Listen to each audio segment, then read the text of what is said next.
So first off, I would like to say that with the farm equipment and all that stuff, like kids driving at age 15 to start helping out with their parents, that's actually just a minority of the people that actually need to learn how to drive, and that is in a different case most of the time. And actually, my opponent says that the necessity to drive is to help on the farm, and it will teach the kids responsibility, and it will help out parents with chores and etc. But actually, that's not the case.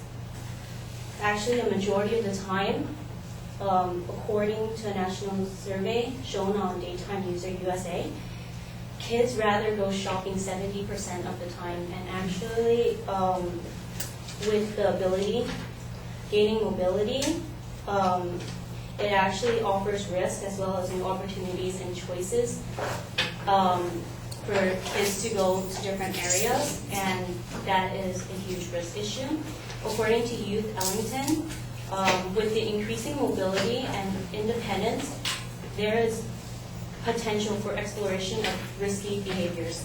So saying that they're there and they're actually just helping their parents with chores and stuff isn't true. Actually, majority of the time that kids at the age of 16 or under 18 only want to learn how to drive in order to hang out with their friends. And my opponent had stated that it was a social development issue, like driving is essential to young teenagers at the age of 16 because it is to teach them social development and to grow for their social development, actually. But actually, that's not true. During the time that a teenager is 16, it's actually a time when they start to feel most peer pressured to do things by their friends. According to Youth Ellington, friends assume greater importance and they spend less time with their families. So knowing that your youth is going to be spending more time with their friends and stuff, according to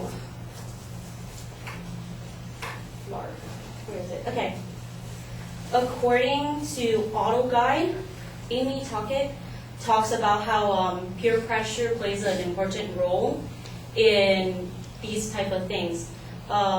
She says that males that drive with passengers, which are usually friends, were about 6 times more likely to impress their friends by pulling illegal stunts and were twice as likely to drive aggressively just before a crash. So during this time, kids are more sustainable to peer pressure, and they want to drive with their friends and stuff like that. But according to research, kids during this age has no ability to actually drive.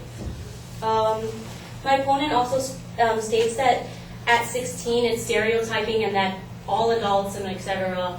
are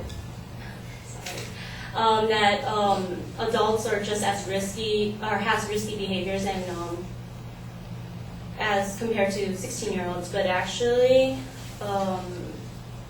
it's not the case, and I don't have it with me. This one? All the numbers. For some reason I didn't do it. Just so I know. Okay, sorry about that. However, according to research by scientists at NIH campus in Bethesda, MD, it's actually not true because there's a part in the brain that's called the executive branch that isn't developed until you're 25. And this vital area develops through the teenage years and isn't fully matured until you're 25. However, although there's a chance that 16-year-olds are more mature than those that are 18-year-olds, evidence is mounting against 16-year-old brains that Robert Davis states that evidence is mounting that a 16-year-old brain is generally far less developed than those of teens that are just a little older. So starting at 16 and going up, your brain starts to develop a lot better than the others. So saying that 16-year-olds act just as recklessly as adults, that's not true. And it's not, driving is essential because it takes you to school and to jobs and etc. Actually, majority of the students that actually wants to drive at 16 doesn't have a job because they have to go to school. And going to school takes up like 8 hours of your day already. So they really don't need to actually drive to places. And relying on parents is actually an important thing. There's a story, Gay Bella's story. She has a 16-year-old daughter named Jessie.